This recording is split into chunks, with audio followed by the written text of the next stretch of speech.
Hey YouTube, how's it going? Today we're going to be doing a review on a 5-string bass, my 5-string bass, the ESP E2 DY5, which is a signature series bass for Dorsier of Catonic, which is a band from Taipei, Taiwan, and they play metalcore meets symphonic power metal meets like traditional East Asian music. I personally am not a huge fan of them. I'm not a fan of them. I just don't particularly care for them. Never listen to a song and I'm like, holy shit, I gotta buy that bass. You know, those bass lines are killing me. They're so good. That has never happened, but maybe it will. Who knows? Everything I ever wanted in bass, it's this guy. You know, this is me. You know, it's J-rock meets black metal. You know, you gotta love it. There's always those two extremes, right? And of course, you know, you surround yourself with gear, you look at gear all the time, and it just sinks in your body, you let it sit, you put it in the back burner for a bit, and then there's always that day where you're like, yep, you gotta get it. And that's how it happened, right? So, without further ado, this is the ESP E2 DY5.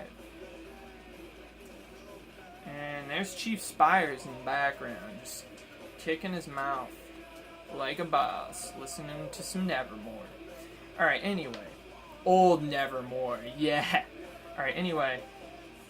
First I'll be going over measurements, timbers, hardware, electronics, then leave it that portion. I'll be talking about my personal opinion on the bass.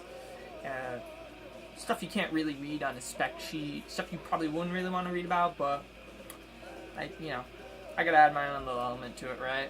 So first of all, we have a 34-inch scale length on the bass from bridge saddle to nut. And the nut is actually 45 millimeters. And the neck radius is 305 millimeters. So those are important to know. In terms of timbers, we have a mahogany body with an ebony fingerboard. The ebony fingerboard's like really glassy and shiny, but that's because they did like a finish over it, but you could definitely tell it's ebony. Then we have a maple neck, 3 pieces. Even says so on the ESP website, right? So, in terms of hardware, we have the Gatta bridge, 24 extra jumbo frets, right? A bone nut, actually. It's not really hardware, but that's a bone nut. And a Gatta tuners. 3, 2. And if you don't believe me, they probably say Gatta on the back. Yep. You tell in the middle of the circles. And made in Japan, right? Because it's E2. Made in the same place that a lot of the ESPs are, right? We'll get into that in the opinion, but anyway. Oh, body style, F-Series body style, right? You can tell. And then the headstock looks like a lot of ESP kind of headstocks from here, and you'd expect it just to kind of go to that point wick thing, but it has its own little twist. And at first I'm like, this looks fucking stupid, dude. Like, who'd even buy that? Yeah, I did. And it's got like a little circle here where you'd imagine, like in a music video, something really cheesy. They'd have like a sorceress ball of energy just glowing in there, spitting out at people, but whatevs. From behind, I think it looks badass, but that's pretty much only me seeing it from behind, right? And maybe whoever else is behind, But I think it's kind of like the reverse headstock principle, where you have, like, behind you looks stupid. Like, I hate the look of a reverse headstock on, like, a Jackson from behind, right? But when you're, like, looking at it like that, it looks so cool, right? But it's, like, the opposite of that. Okay, and a thin U neck contour. Alright, so in terms of electronics, we have Seymour Duncan SSB5 pickups in here. And I believe they're passive, but I could be wrong, right? I've read, like, on a bunch of different like, when you're actually playing it, you could care less. But when you, like, reading specs and stuff, there's, like, every site says something different, right? One of the sites said, like, this was a bolt-on bass. I'm like, I believe it's neck-through construction, but okay. And some of them say, like, the inlays glow, but that is only her base, I believe, because I've yet to find how to make these glow. They just look like pearloid, mother of pearl or whatever, anyways, to me, which are cool, like little. It's kind of like East Asian-y thing. But anyway, keep it on the electronics. We got a volume, a blend, and then we have the ESP Cinnamon 3-band EQ. Cinnamon's the Winamon. And that's all I could say. Oh, but I know the preamp's active for sure, because you got the 9-volt. And as you could tell, of course, with nicer basses, you get nicer battery compartments, right? That's like you're driving in a car, you lighting up a smoke, that kind of deal. That's nice. When like on the really shitty ones, you have to like unscrew it. It's like, no, the really shitty ones in the electronics cavities, like the kind of shitty ones are in their own thing. And then you sometimes like on like higher end Deans, they'll have like a little tag where you can rip it out, which is kind of cool. And then like the Jackson one's got the cool pull out button thing, and this one's like, tie up the end, cigarette lighter, dude, light one up, buddy. Alright, so that was pretty much it in terms of electronics. I guess you could note that on her bass, she has to light up inlays. I don't think so on this bass. I could just be retarded and they could light up and I just don't know where to light them up, but whatever. And, okay, so I guess we're going on my... Oh, and the finish is a purple silver burst, right? It looks purple, on the outside with silver. But some lightings, it's like blue, looks blue, and this looks more like a beige, a dingy beige, which I happen to love that color. It looks like an old faded Les Paul silver burst from the 80s kind of look. Like the dude from Russian Circles kind of guitar. It's like a little bit of like a greenish beige tint to it. Anyway, so my opinions on this bass. Oh, I forgot the strap locks. I think they're Schallers. Yeah, they're Schaller strap locks. So, they're pretty nice. Button locks. Oh yeah, I guess it's a nice view of it. So my opinion of the bass. Oh, and it comes set up like a half step down. So you got like get the B flat, D sharp, that kind of setup on it. And that's kind of what I have this bass in now. I just dropped this down. Another step, so it's like in a drop tuning, right? Drop G sharp. Okay, that's out of the way. Housekeeping, man, right? My opinion on this bass, well, I guess it roots back to I like James Iha a lot from Smashing Pumpkins, the guitar player. I'm not necessarily like a huge Smashing Pumpkins fan or anything. I mean, they have some pretty awesome songs. I think some of their performances are cool,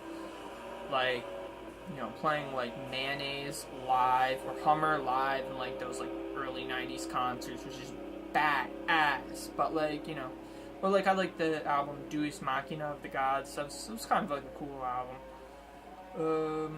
Like the Everlasting Gaze, that song's just got mad cool vibey guitars. But anyway, I saw James Iha with the Silver Burst Les Paul, and I'm like, Asian dude, Silver Burst Les Paul, dude, it just does not get any cooler. James Iha is a badass, And so maybe a tribute to him on this, but I really like the look of it. It's kind of like a bit of a throwback, but it's also very futuristic, because she calls it the Andromeda or something.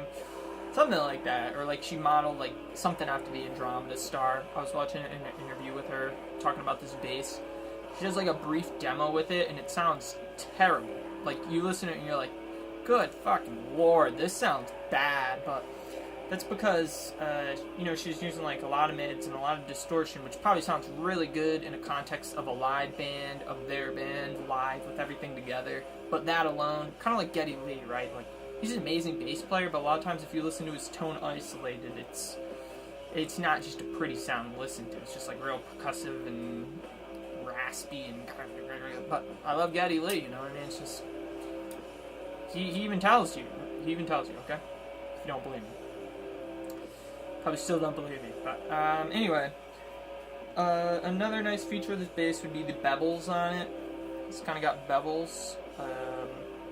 And it's I always thought if it doesn't have the lip on the back for your arm rest to pick on it, that jazz bass is probably very uncomfortable. But that's not the case. This is really comfortable to pick on.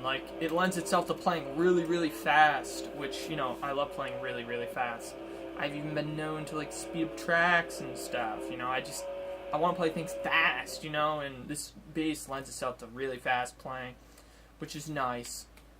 You can't be too aggressive with it. You can't move your hands around too much on it because the electronics are kind of like clusterfuck down here, and you hit your wrist on, and you hit your knuckles and stuff on it. So you got to be kind of gentle. Tuning stability, just fucking ultra stable. Like tonal options, it's like super wide variety. I'll show you in the tone test. But when you're talking about tones, it's like, at least me when I listen to someone talk about tones, it's like, shut the fuck up, you know. It's like you can make it sound like anything you want and talking about, or they'll just be like, ooh, milky meds and stuff, you know, whatever, dude. This bass, you can get like everything. You can sound like fucking Fieldy from Korn, which is, you can sound like him if you want. You can sound like Anthony Crawford, you know. It's like I kind of, you know, I'm not saying I'm like a player like them, but like I'm like, oh shit, that sounds exactly like Fieldy from Korn. Like, oh shit, that sounds like something like Anthony Crawford would have, you know. Really good J-rocky tones. It sounds really good with the pick. She plays with the pick, so I assume that has something to do with it. But really comfortable in the fingers too. I don't know. I spent like 13 something on this bass. Do I think it was worth it? I'm really not sure. I think my approach on like spending money on instruments has changed. It's not really about like I spent X amount of dollars on this bass. Is it going to live up to this expectation versus this bass I spent X amount of dollars on it? It's like, yeah, I gave a resource to get this bass, and now it's part of the family, and I'm just fucking playing it, you know. And that's the bass, you know. I have not named this bass yet. I was thinking it's going to be called Cervix Slammer, like SIRVICKS, like Cervix, and then Slammer is his last name. And I was thinking Shiver too, like the Dota 2 chick. Just because I think Shiva sounds like it, but I really don't like the Indian mythology stuff. And I was like, oh, I play Dota. Shiva's like the only kind of hot chick who does it. And I'm like, oh shit, I named my horse trophy after her. So I don't know, man. Like, what am I gonna name this guy? But you know how names come. They just call him Chief Spires. He didn't get his name just because it just came over time. He earned that name, you know, like Brother Bear, you know, the Native American way, the BSJ way.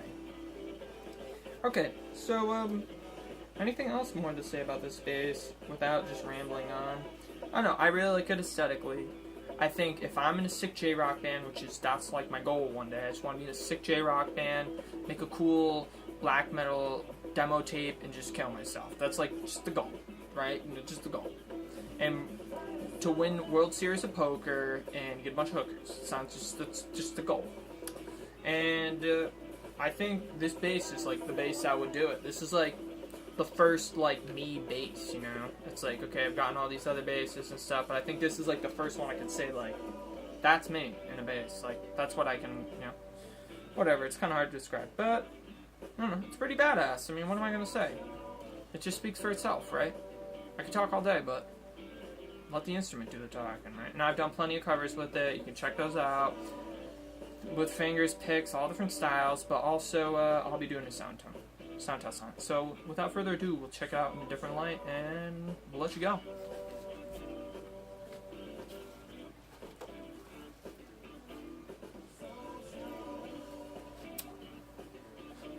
So you can tell, it looks a bit different in this light, right?